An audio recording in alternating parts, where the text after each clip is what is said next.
So our next section for King Lear to look at for Paper 1 AQA English Literature Tragedy paper is in Act 3, Scene 6. As ever, we're going to try and locate the passage first, get a sense of the narrative, and then zoom in on those characters, themes, and language and structure in elements. Think about performance and elements of tragedy, and link the section to other parts to play without losing sight of the fact that the main focus has to be this section.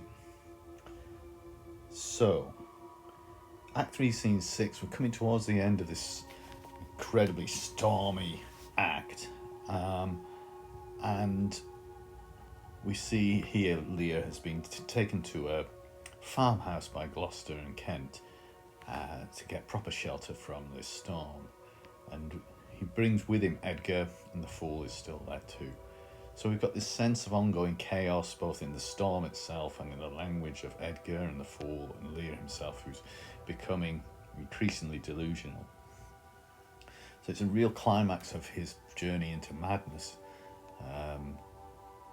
although he continues to behave delusionally into Act 4. So right in the middle of the play, we've seen what happens when you make a tragic mistake, make a misjudgment, hand over power to those who are going to abuse it. We've seen evidence just before this of the subplot going very much against the good characters Edgar and Gloucester and in favour of Edmund and his cynical manipulation. He's handed information to Cornwall about Gloucester's treachery, as Cornwall sees it, by supporting Lear, and this has made him Duke of Gloucester. So everything's going bad for everybody who we might value in the play, and the really cruel and cynical characters are all on the up at this point. And Shakespeare seems to have taken us into a world that's very bleak and fierce and dangerous and threatening and terrible, and he seems to be showing us that life just gets worse and worse, really, rather than ever improving. So if we focus in on the actual words of the scene, we're going to start at line 35 or so, go up to line 83. So they've arrived at the farmhouse, and Lear starts to say that he wants to put his daughters on trial, and he seems to be hallucinating that he can see Goneril and Regan in front of them.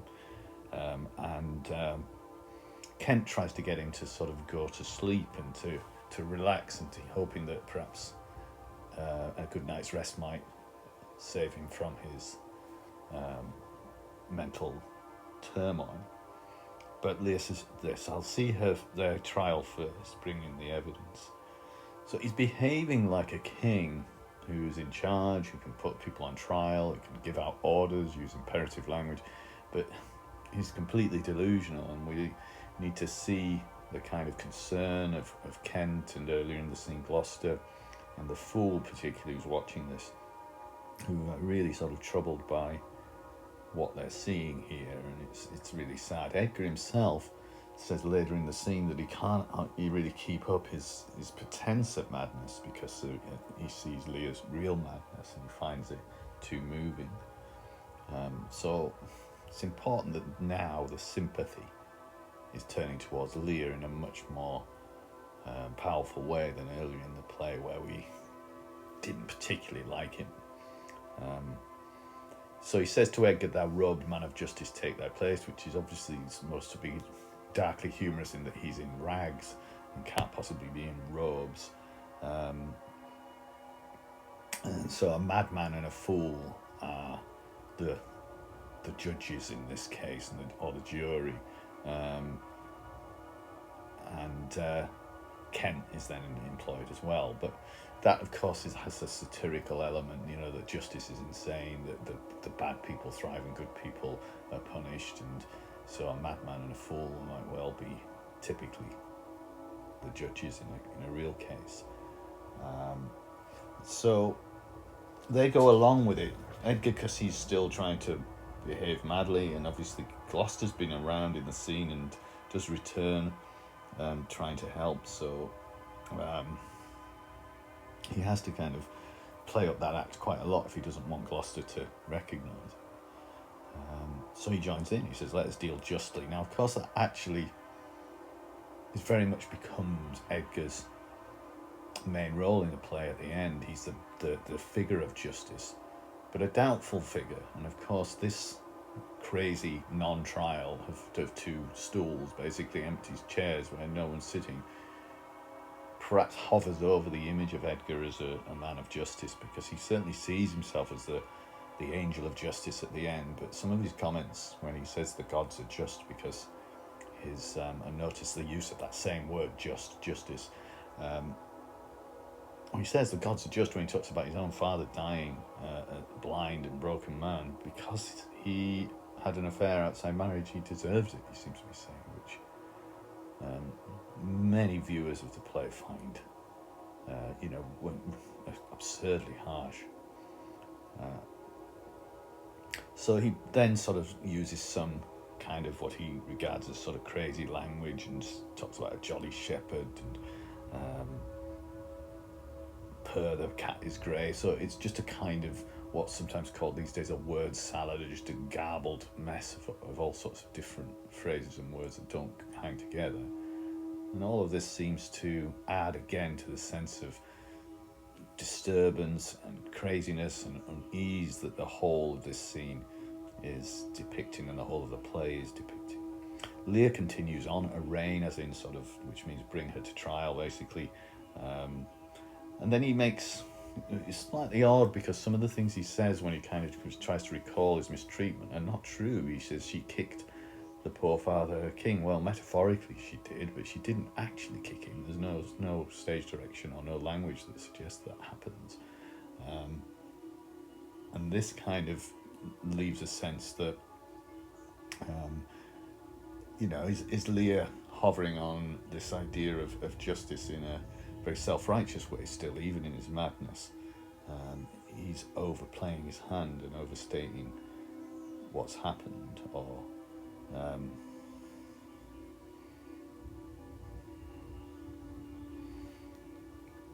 perhaps he's still totally absorbed in his own sort of self-righteousness, in a way that, again, casts a little bit of doubt on our sympathy for him.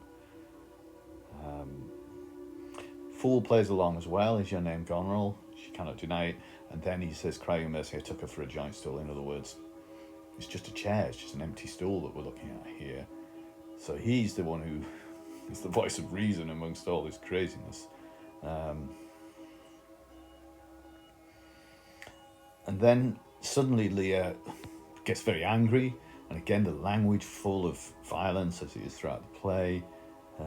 Corruption, false, arm saws arm, fire. It seems that he hallucinates that the daughters then escape. And this is where we see this lovely moment, one of the better moments for Edgar, where he just says, bless thy 5 wits, which seems to come from his heart, really. You're thinking, poor Lear, he's really just crazy, isn't he? And he feels some sympathy. And sympathy is the big essence of this play as a whole, and particular this act, this moment within it, where we're trying to say that sympathy is what Lear's always missed. He's never really been able to sympathise with others, to put himself in other people's position and to understand what that's like. But here Edgar shows sympathy, and of course Kent too, oh pity. So where is that patience now that I was off boast to retain? Kent always trying to be very factual and realistic and rational, and again, a bit like a frustrated parent dealing with a naughty and moody child. And this is where Edgar says a little aside to us, and that's interesting that he has an aside, because really that's got to be him addressing the audience, really. And that again gives you the sense that somehow it might be Edgar's play, although Edmund has done that too. Here this is almost more intimate than the address to audience that Edmund has. And he says, my tears take his part too much, then ma, my counterfeiting. In other words, I'm crying so much for Lear that it's going to put me off pretending to be mad, because I can't help but just genuinely cry. He's so sad and so pathetic. He then, again, like a kind of echo of Edgar's put on madness, he then has this sort of word salad about dogs and calling them and names. There's no dogs there. Edgar launches into his madness, perhaps in order to try and keep going in his disguise. So he decides, I better give you a full-on mad outburst, and so he talks about the dogs. And again, notice the violence of the poison and bite and mongrel, and quite violent, harsh words.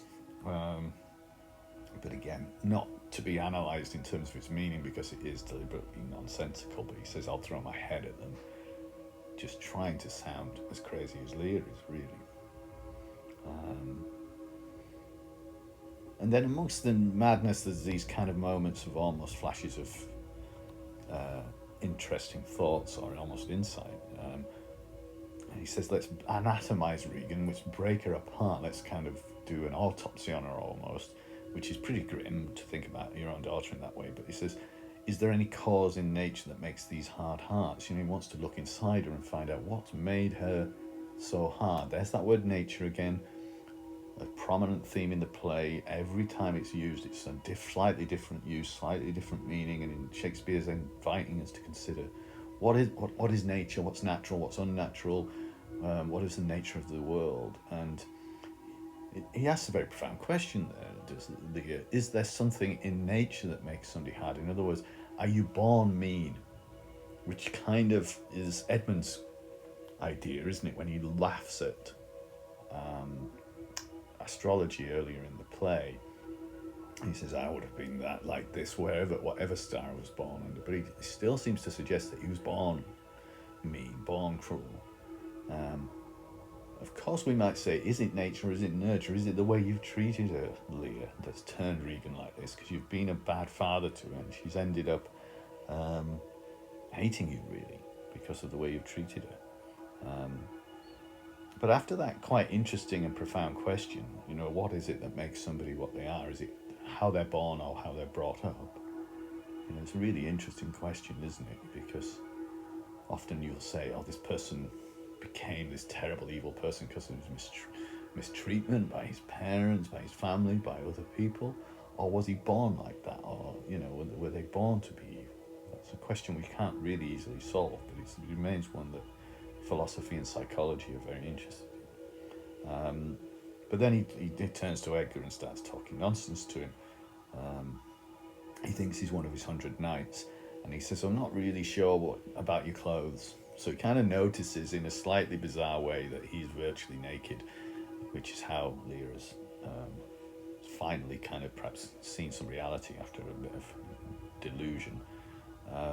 But he still says it in a strange way. Or he'll say that these clothes are Persian, like it might be some fancy foreign style of clothing, but I don't like them.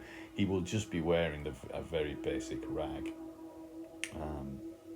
And so Kent just again tries to say, please just rest, very logical, very sensible. And Lear accepts that, says it in a slightly like a child, like, make no noise, draw the curtains, a rather odd way of talking. But then he says, we'll go to supper in the morning. In other words, supper is what you have just before you go to bed, but we're not doing that, so we'll have that in the morning. Reversal of values, things tipped upside down. The way things should be is all turned opposite. That's what happens in the play. Everything is thrown out of order. And the fool replies with, I'll go to bed at noon. Well, if you're going to have your supper in the morning, then I'll go to bed in midday. But that is the last line of the play that the fool has. And he's never seen again after this scene. He's never mentioned as being present. So what happens to the fool, of course, is the big question, which we've saved to the end of this little talk. But why is this his final line? Why does he disappear from the play at this point? What are we supposed to think about what's happened to him? There's lots of interesting suggestions. A very simple, perhaps slightly boring practical one is maybe the same performer played the fool and Cordelia is going to be in the next act, so the fool has to go off stage. That's one possible, simple reason why Shakespeare removes the fool. But obviously the suggestion with I'll go to bed at noon is kind of a little bit like Kent's suggestion at the very end of the play, sort of suicidal. saying, I'll end my life at that point, I'll kill myself. But there is a line at the end, my poor fool is hanged, but that's often taken to be referring to Cordelia rather than to the fool himself, although you could read it either way, or it could be a way of Shakespeare almost ironically nudging at the fact that the fool and Cordelia are the same person anyway. And that might be echoed in the fact that when the fool first appears, it's mentioned, oh, he's been much pined since Cordelia has disappeared. So the fool and Cordelia are definitely linked, even if they're not the same person, but in some ways they are. Perhaps metaphorically, they're the same person. They love Lear. They try to speak honestly to him. You know, the Cordelia and the fool are the only ones who can speak very honestly with him and get away with it at all. Fool does get away with it almost entirely. Cordelia not really, but Kent again not really. So the fool becomes the one who has the voice of honesty, but a bit like Cordelia. Why else would the fool leave at this point? Because he's in despair. He feels that there's nothing more can be done for Lear. That's one solution to the issue, to say that the fool gives up at this point. I've done all I can and it isn't working. The other idea is that he's taken Lear on the journey so far, and the phrase has been used by critics, he's brought Lear into his world. By the way Lear is talking with this madness is a bit like the fool's language. So he's brought Lear into a fool's world, and that's what he needed to do, to shake Lear out of his complacency, to draw him into a different way of looking at the world. But that's as far as he can go, and now he's going to hand over responsibility to others to try and steer Lear out of his madness into some more calm resolution, and with the knowledge of all the things that he's seen and experienced, perhaps tempering his selfishness and his cruelty in the future. Either way, the fool's job is done. He's done all he can, and certainly once Lear is delusionally insane, as he is really for the next time we see him in Act 4, the fool has nothing, no way of sort of penetrating through that madness, and so he has really nothing that he can say to Lear anymore. So in terms of this section, it's adding to this picture of bleak, terrible, chaotic confusion that the play descends into very rapidly and never really gets out of until the very end. Just things seem to be going from bad to worse, and Lear seems to be really struggling, and immediately after this, Kent and Gloucester sort of have to persuade him to get up and leave because they think he's under threat, and so he has to go and join Cordelia. The rumours are starting to float around that Cordelia might be arriving at Dover, so they all start heading to Dover, just as earlier on in the play they all headed to Gloucester's castle. Everybody now heads to Dover, where again they're all going to meet up, and the resolutions are going to take place. But immediately the next thing that happens is the bleakest moment in the play in many ways, which is going to be Gloucester's blinding. And so this is a prelude to that, that the main plot, things have got as bad as they possibly can, and in a moment in the subplot that's the case too. So it's fairly classic storytelling that things go bad and then they get really, really bad. They get as bad as they possibly can, and then there's some kind of turnaround or uptick towards the end of the narrative perhaps, and there is some of that later on in the play, but not ever, there's no happy ending of course to this play.